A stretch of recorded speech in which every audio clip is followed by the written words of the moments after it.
Assalamualaikum dear students. Class 8 subject science topic greenhouse effect and global warming. Greenhouse effect क्या है?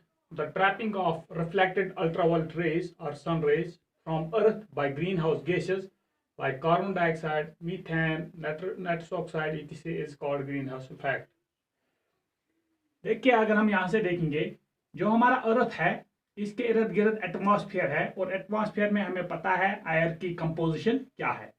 आजकल क्या है, एयर पोल्यूट होता जा रहा है दिन ब दिन। हमारे ऑटोमोबाइल्स की वजह से, इंडस्ट्रीज की वजह से जो गैसेस निकलती हैं उनमें कार्बन डाइऑक्साइड होता है, उनमें मीथेन होता है, उनमें नाइट्रस ऑक्साइड होता है। इनको ग्रीन हाउस गैसेस कहते हैं। ये जब इस एटमॉस्फेयर में फैल जाते हैं तो ये क्या करते हैं, जो ये सन रेज होती है, जब सन रेज छोड़ता है अर्थ तक पहुंचते हैं, आधी रेज तो अर्थ एब्जॉर्ब करता है लेकिन आधी ये रिफ्लेक्ट करता है। जब एटमॉस्फेयर प्योर होता है तो रिफ्लेक्टेड रेज वापस चली जाती है। लेकिन जब ये एयर जो है जब से पोल्यूट हुआ है, आजकल ज्यादा हो रहा है धीरे धीरे ये पोल्यूट, तो इसमें ग्रीन हाउस गैसेस ज्यादा बढ़ रहे हैं। तो ये ग्रीन हाउस गैसेस इस एटमॉस्फेयर में जब ज्यादा होते हैं, ये जो रिफ्लेक्टेड रेज होती है, ये green house gases in reflected raise को बाहर जाने नहीं देती है।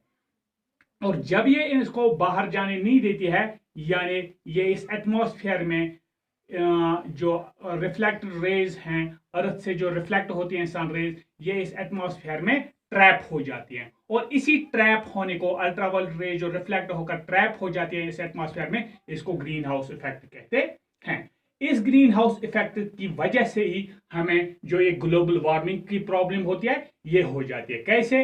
The increase in temperature of earth due to greenhouse effect is called global warming. ये जब ट्रैप हो जाती है, ये अल्ट्रावायलेट रेज जो रिफ्लेक्टेड रेज हैं ट्रैप हो जाती हैं, इसकी वजह से एटमॉस्फेयर का टेम्परेचर इंक्रीज हो जाता है और इस अर्थ का टेम्परेचर इंक्रीज हो जाता है। अगर ये बाहर वापस चली जाती तो टेम्परेचर इंक्रीज नहीं होता, लेकिन चूंकि ये इसी एरिया में, इसी एटमॉस्फेयर में जो ये मौजूद रहते हैं ये ग्रीन हाउस गैसेस, और ये ट्रैप करते हैं अल्ट्रावायलेट रेज, इसकी वजह से जमीन का टेम्परेचर भी इंक्रीज हो जाता है और उसी को हम ग्लोबल वार्मिंग कहते हैं।